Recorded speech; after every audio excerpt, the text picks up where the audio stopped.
Masya Allah, meninggal syahid dalam keadaan bergelimpangan.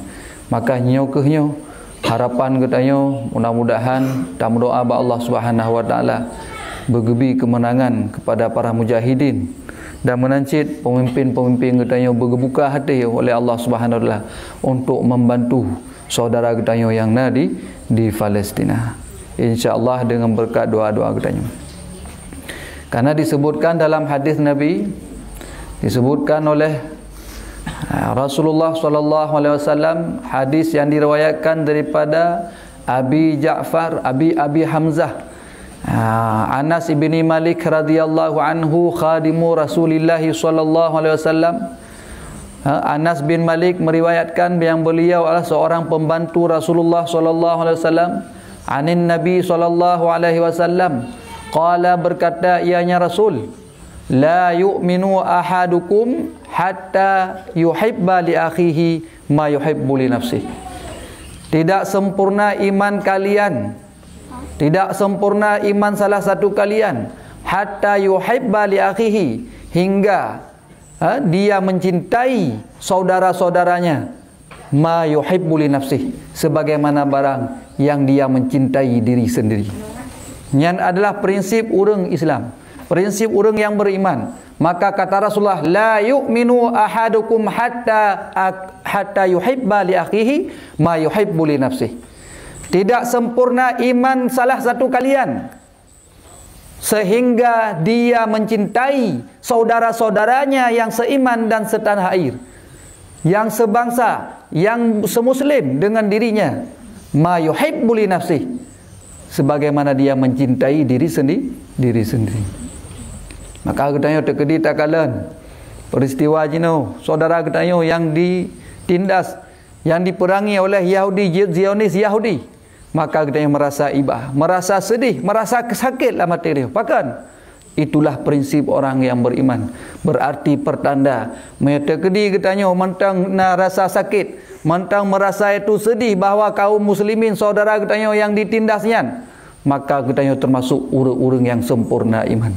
Tapi seandainya jika di dalam diri kalian, dalam hati kalian yang penuh dengan iaitu kebencian kepada Palestin, kepada kaum-kaum muslimin, kemudian tidak merasa sedih, tidak merasa tersakiti dengan iaitu terjadi peperangan di Palestina saudara katanya yang ditindas, maka sesungguhnya kalian telah benar seperti Rasulullah mengatakan dalam hadis ini, bahawa di dalam dada kalian itu tidak sempurna iman yang kalian miliki. Adik-adik, baik pegah barang ngau nyau saudara kita caci kalian, maka kita merasa sedih. Maka disebutkan al-mu'minu kajasadil wahid. Orang beriman saban lagi tubuh yang satu. Jika satu juzuk tubuh tersakiti, maka seluruh anggota tubuh akan merasa sakit. Yang pertanda bahawa kita mentang gebi kesempurnaan iman yang di dalam dada kita. Sebab ladum kagah haju, ana payah tak dukung Palestin, kita urusan nanggro-ro mentang. Nyan perti ude modern fikir perut ro sagai urung menang. Ana payah tak fikir ke nanggro-ro. Nanggro katanya mentang le susah. Nyan perkata nyan adalah sifat bui, sifat anjing yang mementingkan perut draw je, tidak memikirkan saudara-saudara yang seiman. Nah itu bit kata-kata lagi kan, yang hampir dah fikir itu bit kata-katanya bak sesama muslim. Hana payah perleh dah bantu orang lain. Katanya le masalah draw. Alah hai apa kaplu apa rabo yang dia nyan pantas keluar daripada babah katanya orang Islam. Maka nyo adik-adik sekalian, maka prinsip katanya orang Islam nyan adalah sama seperti satu anggota tubuh. Jika satu juzuk anggota tersakiti, maka seluruh anggota juzuk katanya akan merasa sakit. Nyan kabutui katanya prinsip orang Islam sesuai dengan hadis Nabi, la yu'minu ahadukum hatta yuhibba li akhihi ma yuhibbu li nafsihi. Berarti katanya sempurna iman yang memang terasai apa yang dirasai oleh saudara katanya yang di Palestin. Insya-Allah sempurna iman sesuai dengan hadis Nabi. Adik-adik sekalian, baik yang hina maupun yang agam, Kemudian perlihat apagah baca tentang kelebihan Masjidil Aqsa. Yang mana Masjidil Aqsa yang di Palestin adalah masjid yang nomor 2 diciptakan, yang nomor 2 dibuat di dunia ini. Masjid nomor 2 di dunia. Dan Masjidil Aqsa, masjid yang pertama dibangun adalah Masjidil Haram yang ada di kota Mekah. Yang kedua masjid di dunia ini adalah Masjidil Aqsa yang dibangun oleh manusia pertama, yakni Nabi Adam alaihissalam. Kemudian setelah sampai kepada masa Nabi Nuh alaihissalam, terjadi banjir bah, terjadi tsunami, seluruh dunia, permukaan dunia naik air yang sangat tinggi. Akhirnya terjadi efek pada Masjidil Aqsa. Kemudian ketika masa Nabi Sulaiman alaihissalam, maka beliau merenovasi Masjidil Aqsa tersebut yang ada di Palestin. Kemudian beliau perluaskan sehingga sampai Masjidil Aqsa itu adalah masjid yang juga penuh dengan kemuliaan. Ya, Masjidil Aqsa. Ya, maka kelebihan yang pertama, Masjidil Aqsa adalah masjid yang dibangun nomor 2 di dunia setelah yaitu Masjidil Haram. Ada riwayat daripada sahabat Nabi SAW, Abi Dzar. Sahabat Abi Dzar bertanya kepada Rasulullah, "Ya Rasulullah, ayu masjidin wudi'a fil ardi awal?" Masjid apa ya Rasulullah yang pertama kali dibuat di dunia ini? Maka berkata Rasulullah, Al-Masjidul Haram, yakni Masjidil Haram. Qala thumma ayu. Kemudian berkata Abi Dzar Al-Ghifari, kemudian masjid apa lagi ya Rasulullah? Berkata Rasulullah, Al-Masjidul Aqsa. Masjid Aqsa nomor 2 diciptakan. Kemudian kata Abi Dzar, kam bainahuma, berapa lama di antara keduanya setelah diciptakan, telah dijadikan oleh Masjidil Haram? Maka kata Rasulullah, arba'una sanah, 40 tahun. Jadi setelah dibuat Masjidil Haram, kemudian dibikin yaitu Masjidil Aqsa, lamanya jarak waktunya adalah 40 tahun. Masya Allah, ini luar biasa. Masjid nomor 2 disebut dalam hadis riwayat Abi Dzar. Kemudian kelebihan Masjidil Aqsa yang selanjutnya adalah di mana Masjidil Aqsa-nya masjid di mana Rasulullah SAW ketika Isra, beliau daripada Masjidil Haram menuju Masjidil Aqsa yang ada di Palestin. Yang Isra Mi'raj Nabi. Kita sering dah dengar bak tunggu ceramah, bak gurai-gurai kita yang ceramah. Perjalanan Nabi Isra dari Masjidil Haram menuju Masjidil Aqsa, itu Baitul Maqdis yang ada di Palestin.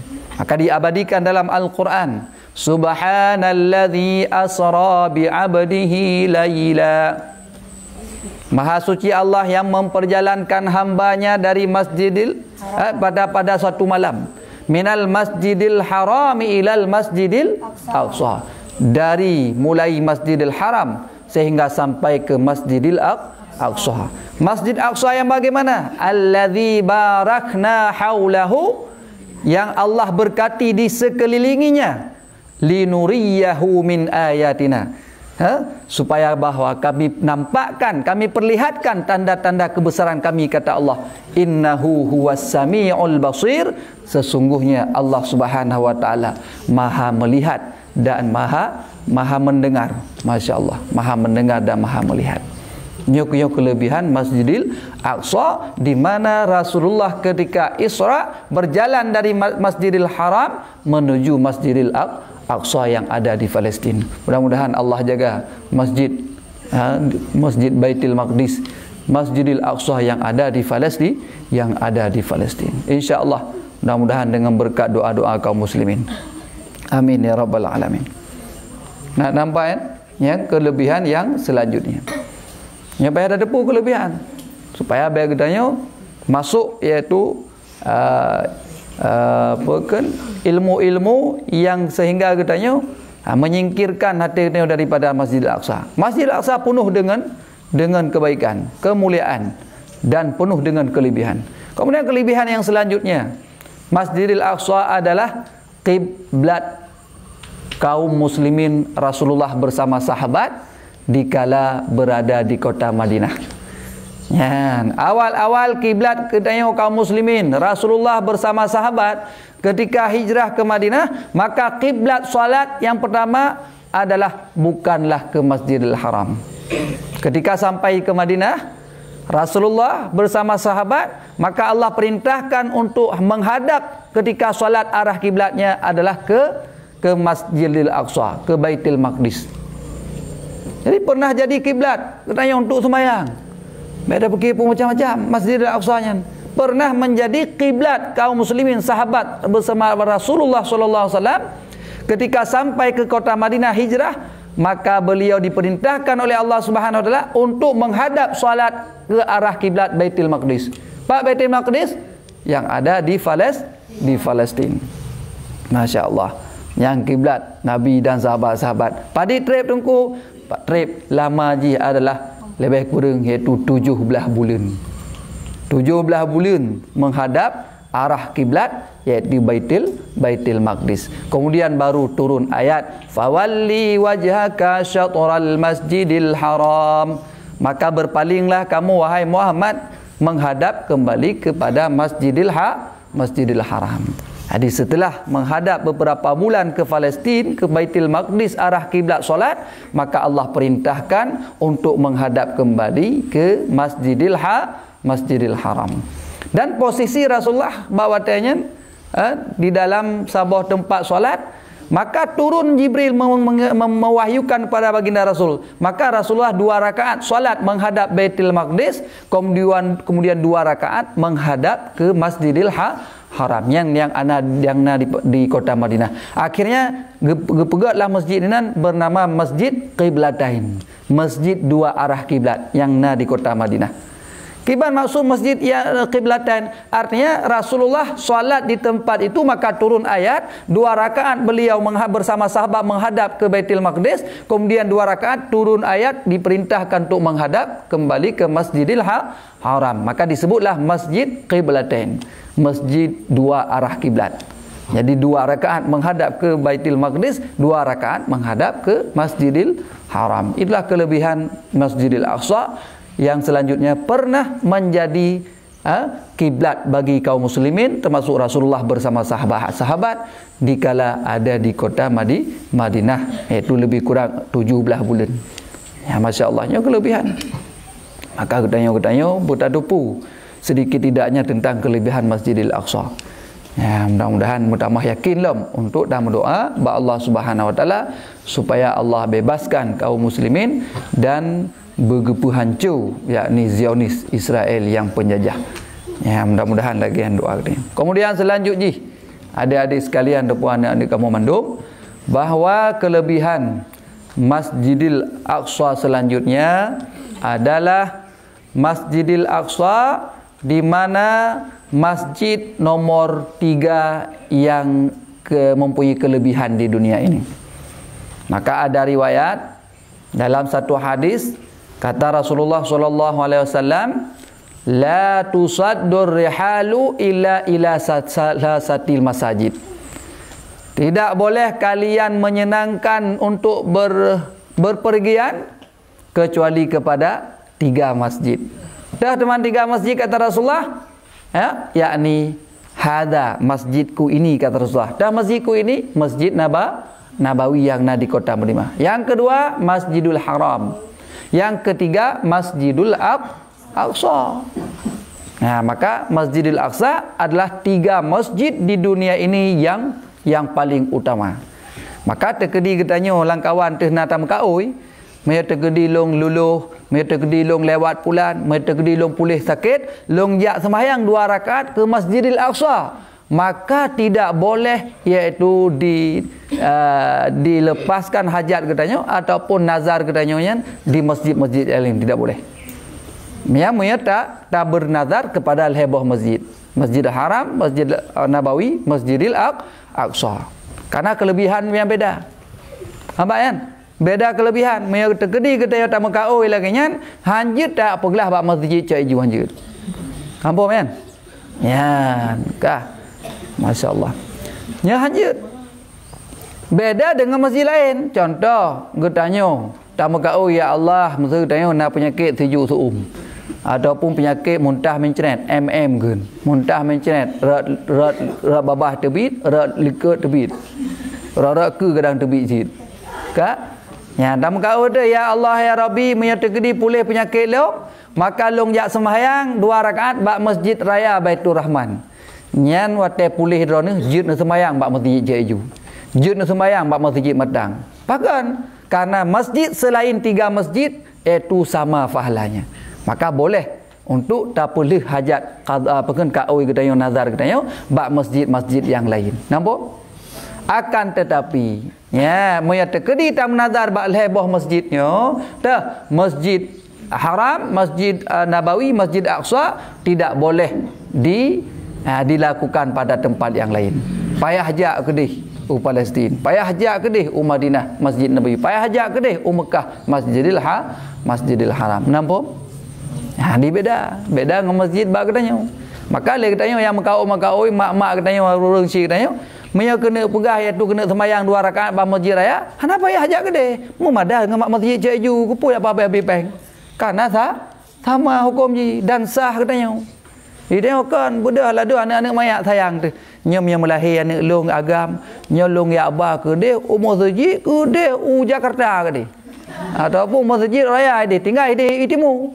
Ha? Ba anak mayat motor, ha? Tinggal anak mayat abah lahir sayang teriak pula kau ke dia. Padahal tidak mesti. Maya masjid selain heboh masjidnya, jid tak boleh barang dapat masjidnya yang perlu tepu. Ya, kajilah kan? Najilah puan najilah. Yang kelebihan. Kelebihan selanjutnya, Masjidul Aqsa-nya adalah tekedi tak sembahyang gebi 500 boh pahala sembahyang. Ya, maka disebutkan dalam hadis, ya, pegah oleh Rasulullah, salatun fi Masjidil Haram mi'atu alfi salah. Ya, sembahyang yang dilakukan di dalam Masjidil Haram saban pahala haji lagi 100,000 sembahyang. 100,000. Wa salatu fil masjidi, dan urut sembahyang iaitu di dalam masjidku iaitu Masjid Nabawi, maka pahala haji sama seperti alfu salah, lagi 1,000 sembahyang. Kemudian yang ketiga, wa fi Baitul Maqdis, dan salat yang dilakukan di Baitul Maqdis yaitu di Palestin, maka khamsu mi'ati salah, yaitu sama seperti 500 salat. Maka punya kelebihan tersendiri, masya-Allah. Maka mudah-mudahan dengan kelebihan-kelebihan kita yang punya, insya-Allah hati yang pertama mantap belum untuk itu talakai Allah Subhanahu wa taala supaya rakyat yang ada di Palestin yang mereka menjaga yaitu Masjid Al-Aqsa, mudah-mudahan Allah jaga, Allah selamatkan dan Allah hancurkan musuh-musuh mereka, insya-Allah. Amin ya rabbal alamin. Ya. Kelebihan Masjidil Aqsa selanjutnya adalah di dalam Masjidil Aqsa-nya ataupun di sekitar Masjidil Aqsa itu banyak para nabi dan rasul dikuburkan. Para nabi, para rasul, para aulia, para ulama ussalihin yang letak iaitu dikuburkan di sekitar Masjidil Aqsa. Di sekitar Masjidil Aqsa. Letak kuburan para nabi. Bahkan Nabi Musa alaihissalam, nabi yang paling hebat juga, beliau selalu mendoakan kepada Allah Subhanahu wa taala supaya beliau wafatkan di Palestin, yaitu di dekat-dekat di Masjid Aqsa. Bahkan mungkin punya kelebihan sendiri. Maka Nabi Musa alaihissalam dalam riwayat mendoakan beliau supaya wafat di dekat-dekat Palestin, di dekat-dekat itu Masjidil Aqsa. Maka lagi yang nunggu, karena Nabi dan Rasul di mana dia meninggal, maka disitulah dikuburkan. Paham? Seperti Nabi kita, Nabi Yuna Muhammad sallallahu alaihi wasallam. Beliau di mana meninggal? Di dalam rumah Aisyah. Di dalam rumah Siti Aisyah. Beliau meninggal di dalam rumahnya, maka dikuburkan di dalam rumah. Maka para nabi dan para rasul di mana dia meninggal, maka disitulah dikuburkan. Tidak boleh dibawa ke tempat lain. Yang adalah Nabi dan Rasul. Maka Nabi katanya dikuburkan dalam rumah Aisyah sehingga jino kaji ke Masjid Nabawi. Masya Allah. Maka termasuk Nabi Musa alaihissalam mendoakan, ya Allah, di setiap waktu mendoakan supaya beliau diwafatkan di dekat-dekat Masjidil Aqsa. Supaya apa? Supaya dikuburkan di sana. Tapi pada satu ketika pernah terjadi dalam riwayat bahawa Nabi Musa alaihissalam kala itu berada di Mesir.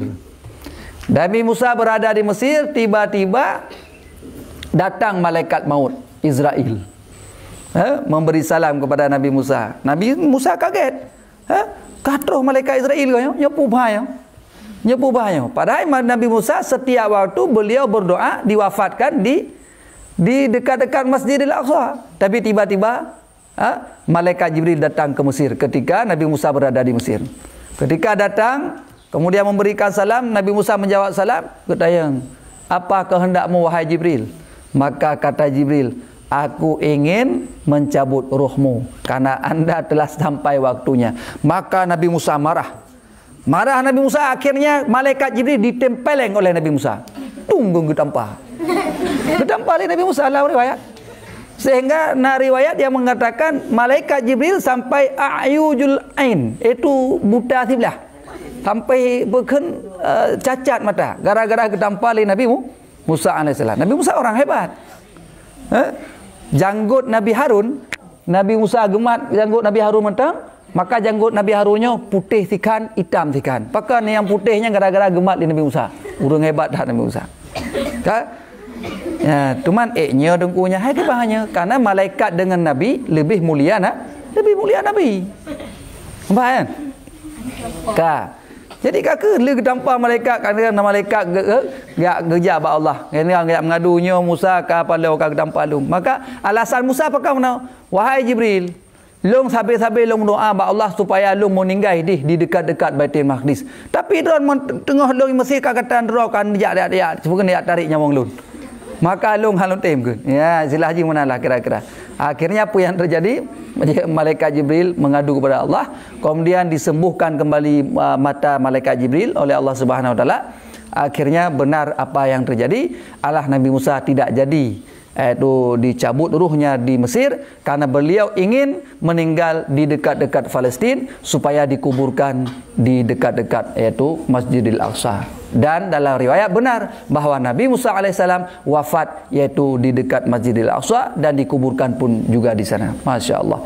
Inilah kelebihan-kelebihan Masjidil Aqsa, termasuk nabi-nabi di dekat-dekat Masjidil Aqsa itu banyak pemakaman para nabi dan rasul, dan juga Nabi Musa alaihissalam ingin setiap waktu berdoa kepada Allah untuk meninggal di dekat Masjidil Aqsa supaya beliau dikuburkan di sana. Masya Allah.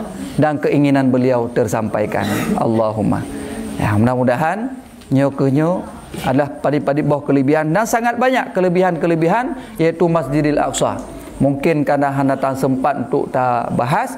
Yang insya-Allah yang pokoknya kita nyonyo adalah selaku orang beriman, selaku orang Islam, benarlah perhatian katanya kepada saudara katanya yang tengah ditindas di negeri yang penuh keberkahan dalam ayat Allah, barakna haulahu ka, maka ta berdoa ba Allah katanya macam tegedi memang nak kemampuan ya agam nak mampu untuk mak budaya Budi nanda memudai dah anda Ahmad. Memang mampu mak budai maka silakan. Tapi yang kita hana tenaga, hana kekuasaan, maka yang na harta. Yang na harta untuk bantu dengan harta kaum muslimin. Ka? Oh tergedi kita kasih nengku ilung bae pegah harta mau jajan empah hana gebi. Buno bengah 2000 gebi. Leh long blo iaitu bawan sekre long blo ia kuat boh hana lipeng tu. Maki banduku miao menan katanya yang hana tenaga, hana harta, maka nado doa. Maka berdoalah kepada Allah. Insya-Allah setiap leh katanya sembahyang tam doa ba Allah supaya urang-urang Palestin saudara katanya yang seiman dengan katanya berjaga oleh Allah Subhanahu wa taala dan berhancurkan musuh-musuh. Karena disebutkan ad-du'a'u silahul mu'minin. Doanya adalah senjata bagi orang yang beriman. Maka yakinlah dan percayalah bahawa insya-Allah dengan berkat doa-doa katanya Allah jaga Allah binasakan, iaitu Zionis, Israel, Yahudi palih. Ya, mudah-mudahan Allah terima doa kita.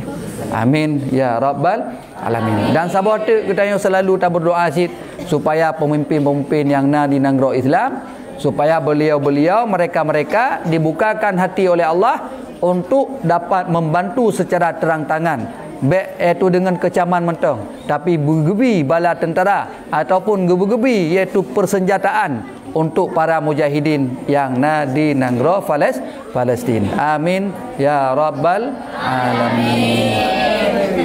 Jino sama-sama kita baca selawat.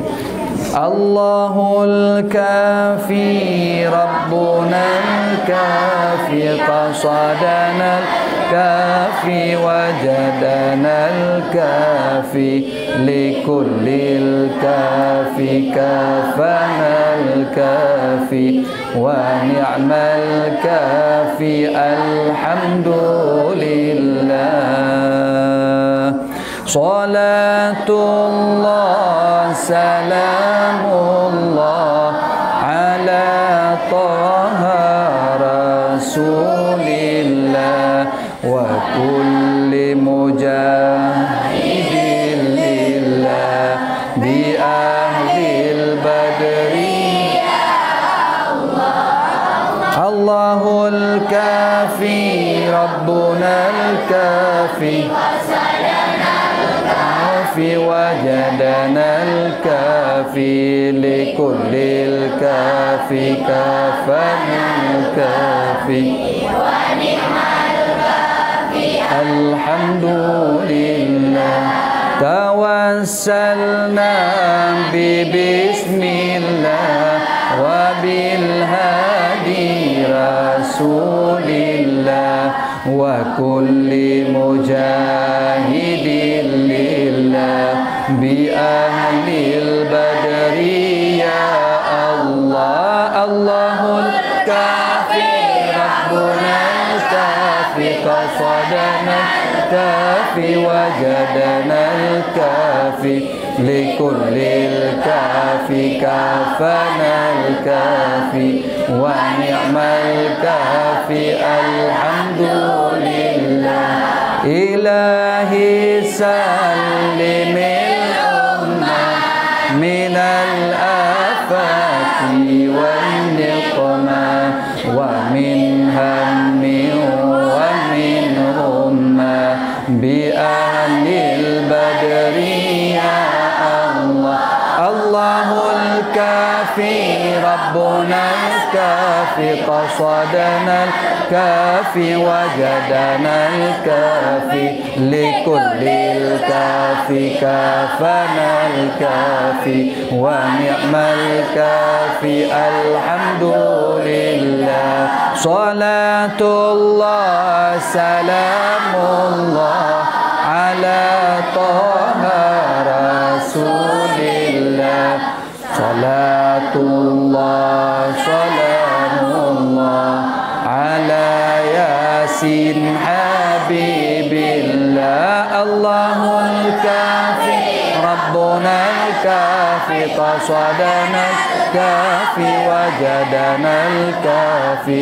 لكل الكافي كافنا الكافي ونعم الكافي الحمد لله صلى الله وسلم على النبي سيدنا محمد وآله وصحبه أجمعين الله صلى الله وسلم على النبي سيدنا محمد وآله وصحبه أجمعين الله رحمة الله بأتنا Nabi serta ahli dan keluarga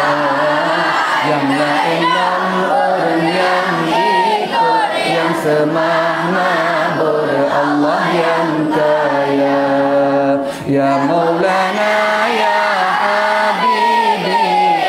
Pranocamo daulah Titi yang halau lagi tajam bermesir kepada ki Allah sallallahu wasallam ala nabi sayyidina Muhammadin wa alihi wa sahbihi ajma'in.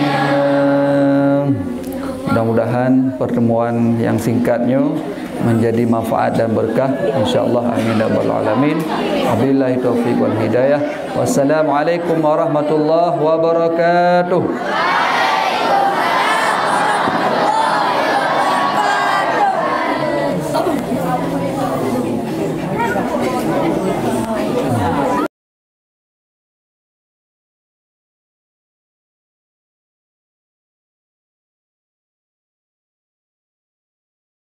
Baru le dia intat ka lewat